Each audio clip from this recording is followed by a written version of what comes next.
Halo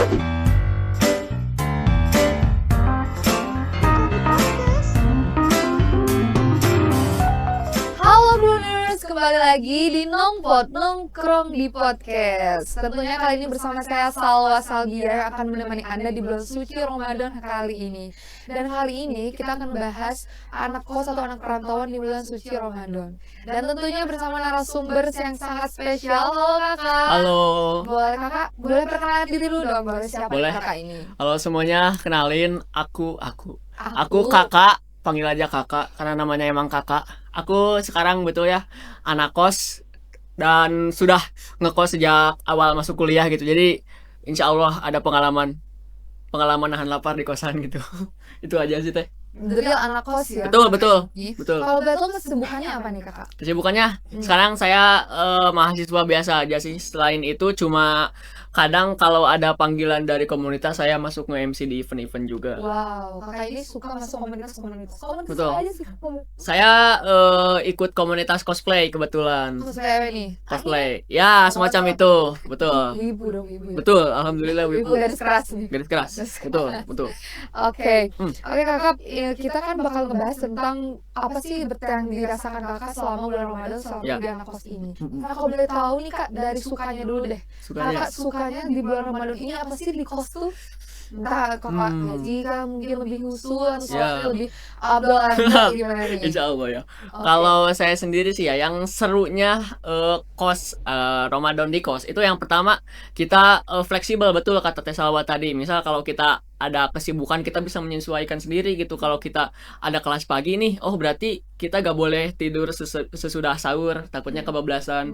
Terus kita gak boleh juga kalau abis kuliah nih kira-kira cocoknya kita masak jam berapa sampai nanti bisa buka tuh jam berapa, itu emang harus benar-benar bisa lebih fleksibel lah gitu. Kalau beda sama di rumah, kalau di rumah kan telat sahur dimarahin segala macam itu. Jadi kalau di kosannya kita emang harus pandai-pandai sendiri, tapi dari situ juga kita bisa belajar gitu tiap harinya tuh dari day 1 sampai day 30 tuh kita benar-benar dari sini kita harus bisa gitu. Lebih, yang pertama lebih fleksibilitas, yang kedua lebih menyamankan diri dengan kondisi, begitu aja sih. Jadi menyesuaikan lah ya. Menyesuaikan Kalau aja. boleh tahu nih kakak, kalau masaknya itu masak sendiri kan kakak atau lebih kebanyakan beli kalau makanan? Saya kebetulan di kosannya itu ada dapur umum gitu kan. Jadi kadang saya masak sendiri, kadang beli juga. Kadang kalau misal saya nih lagi beres kuliah gitu, gak sempet masak-masak, gak akan keburu ya. Saya beli instan aja gitu. Karena kan kalau kos itu mandiri ya, Betul, sendiri. serba Nah, sendiri. kalau boleh ngomong-ngomong nih ya, kalau boleh tahu nih, apa sih perbedaan saat di rumah atau puasa saat juga di kos? Nah, apa sih perbedaannya? Kan kalau di rumah tuh ada keluarga, Betul. paling kita nggak bantu ya, paling cuma makan, langsung makan. Ya, Kalau iya, nggak itu. perlu masak. Nah, perbedaannya Ya. gimana nih kak? Ya itu sih, itu perbedaannya memang mencoloknya di sebelah sana ya. Kalau di rumah itu yang pertama pasti lebih hangat lah istilahnya, lebih hangat tuh keluarga ngumpul. Terus kalau buka juga kita bisa sambil nonton TV apa, kalau sahur nonton aksi kan biasanya, itu sambil ngobrol-ngobrol sama keluarga, jadi nyaman lah gitu. Jadi vibes Ramadan tuh bener-bener kerasa gitu, sahur bersama keluarga, buka bersama keluarga. Kalau di kosan kan bangun sendiri, pakai alarm sendiri, buka sendiri, ngomong sendiri sama tembok gitu. Jadi bedanya ya di sana sih, kurangnya kehangatan aja gitu.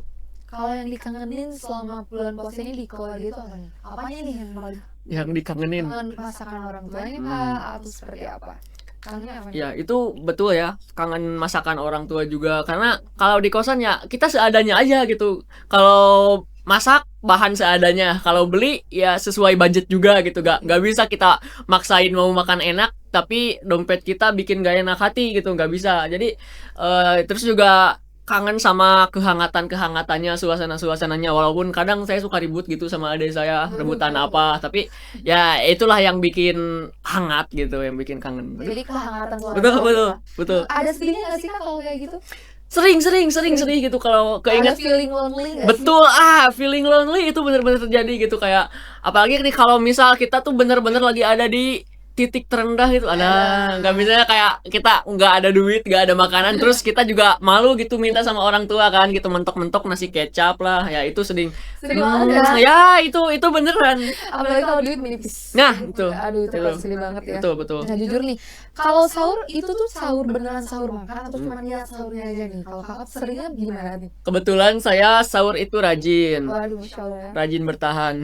Kenapa nih kakak? Ya, jadi kadang ada buat sahur, kadang juga enggak. Tapi ya alhamdulillah gitu, walaupun sahur misal istilahnya cuma pakai air doang, minum energen doang, tapi ya alhamdulillah gitu bisa kuat sampai maghrib. Tapi ya emang kalau ada mas saya juga sering maksudnya sering maksain gitu buat sahur gitu. Jadi kalau saya tuh nyetel alarm tuh buat 30 hari ke depan gitu. Jadi tiap jam 3 nyala, tiap jam 3 nyala. Jadi biar gak nyeting dan gak kesiangan sholat subuh, itu sih yang penting. Masya Allah, tapi pernah telat sahur gak? Enggak tahu, tapi pernah sampai gak sahur deh. Pernah. Tapi maksudnya kalau sahur sama sekali nggak sahur sih nggak pernah. Jadi kayak minimal air putih sih masuk insya Allah. Tapi 8 liter langsung itu. Pernah nggak kepepet banget sampai nggak ada uang, misalnya nggak ada uang atau nggak ada pemasukan yang kakak masukin gitu ya, sampai nggak bisa sahur, pernah nggak kayak gitu? Pernah, itu juga pernah. Gitu nggak bisa buka puasa. Aduh, kalau sampai nggak bisa buka puasa sih alhamdulillah enggak ya. Tapi ya itu yang tadi mentok-mentok sama nasi kecap, nasi garam lah. Tapi ya alhamdulillah kalau masih bisa makan juga itu udah bersyukur banget lah. Betul. Apalagi kalau kita kan emang hidup di kosannya. Ini bukan menormalisasikan hidup susah, tapi ya emang susah gitu. Gitu aja sih.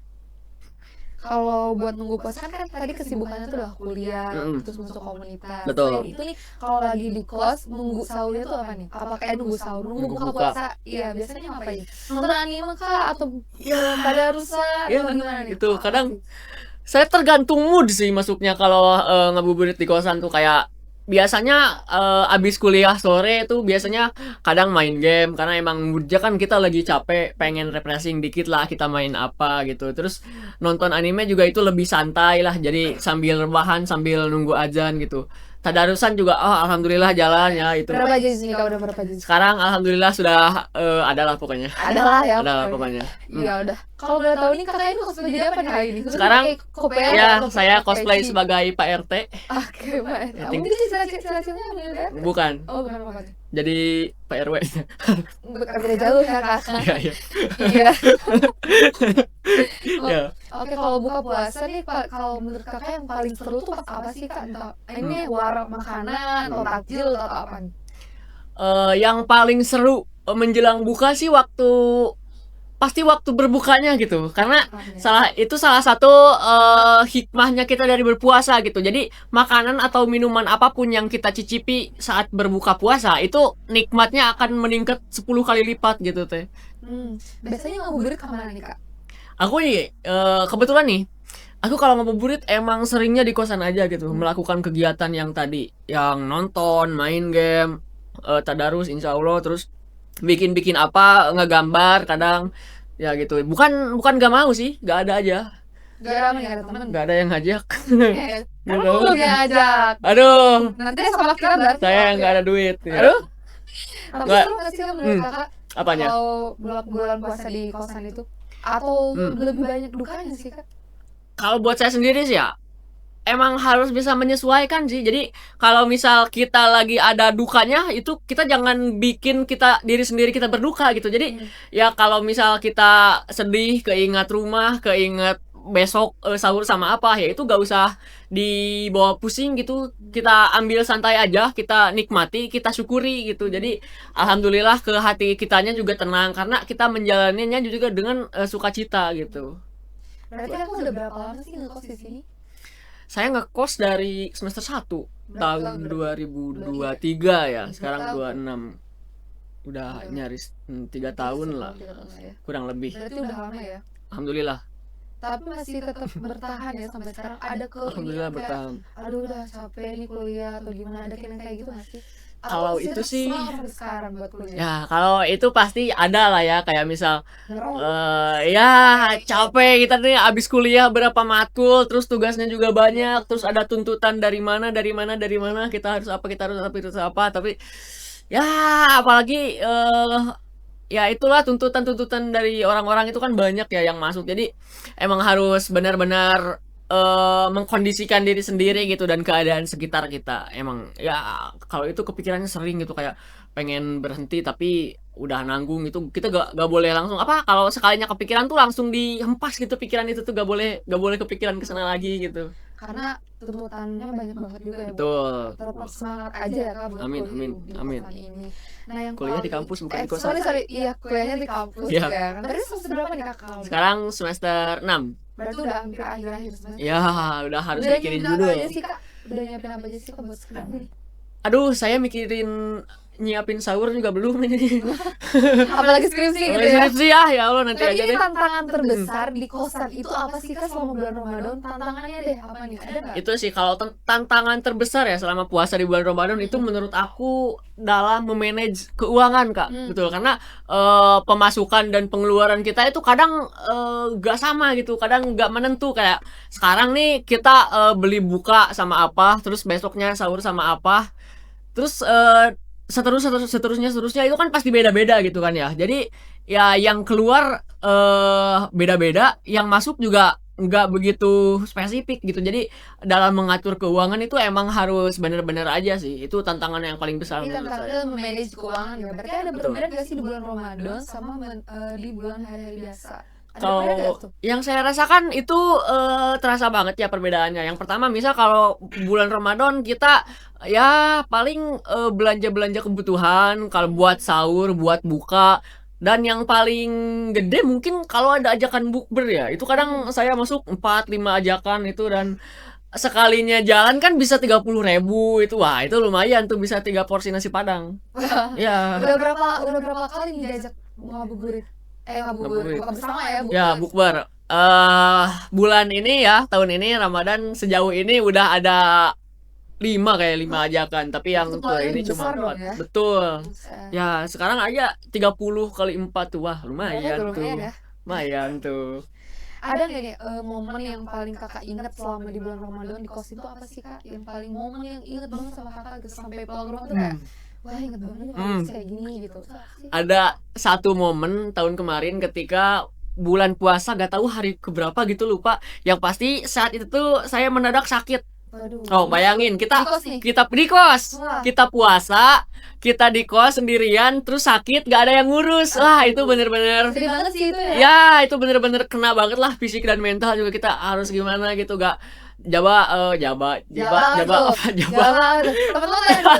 Jaba naon sih Indona Jaba ya. ketika kita juga harus apa kuliah kan ya terus di kondisi kita yang memang kurang fit di kondisi perut kita yang kelaparan ya tapi kita harus tetap maksa puasa gitu tapi maksa puasa juga bukan karena pengen bener-bener puasa emang nggak ada buat buka aja gitu Itu dia. alasannya ya. Ya jadi ya memang itulah momen yang paling bukan berkesan nauzubillah ya paling Ya, teringat gitu. ingat ya. Heeh. Ini agak negatif ya itu. Betul.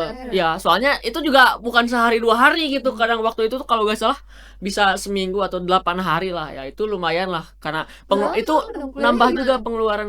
Kuliah waktu itu aku kalau yang misalkan kita ada di sini ada jatah 3 pertemuan ya yang kira-kira nih masih ada jatah aku nggak masuk. Tapi kalau misal yang wah kira-kira ini kalau ada yang miss 1 pertemuan lagi nih gawat nih aku maksain Maksain tetap Tapi walaupun ada teman gak sih yang bantuin kakak? ada Siapa teman dong boleh skill siapa yang suka bantuin? banyak teman-teman saya waktu itu ada Rialdi dia datang ngasih bubur terus ada juga teman dari prodi sebelah Mas Reza itu dia ngasih makanan juga Ya. wah karena itu So sweet juga ya. alhamdulillah so sweet karena nggak apa-apa itu adalah salah satu keutamaan dalam berpuasa gitu karena ada 4 golongan yang dirindukan surga. Apa aja tuh sih? Jadi bukan 4 orang, tapi 4 golongan. Golongan. Yang pertama orang yang rajin membaca Al-Qur'an. Yang kedua orang yang rajin membaca lisan. Ya. Yang keempat dulu. Yang keempat itu orang yang rajin berpuasa. Nah, dan yang ketiga itu adalah orang yang memberi makan orang-orang yang kelaparan. Berarti kakak orangnya kelaparan. Betul, jelas. Itu benernya Nah. kelaparan berarti ya. Ya, enggak ini bukan ngode, enggak. bukan ngode, Iya. "Oh, ini si Kakak mau dikasih makan?" Enggak. Cuman ya itu saya ngasih tahu bahwa 4 golongan itu wah dirindukan surga Masya Allah, dan Kita semua lapar sih Kak. lapar ya sama. Kita semua adalah termasuk orang-orang golongan yang Lapar, betul. Tapi kita laparnya juga beda. Beda laparnya, kita bisa makan sendiri, beli sendiri. Kan bisa dong. Enggak. Tentu ya. Nah, selain momen itu ada nggak hal yang nggak mau diingat di kos, kayak nggak mau deh gitu, males jadinya gitu, apa tuh?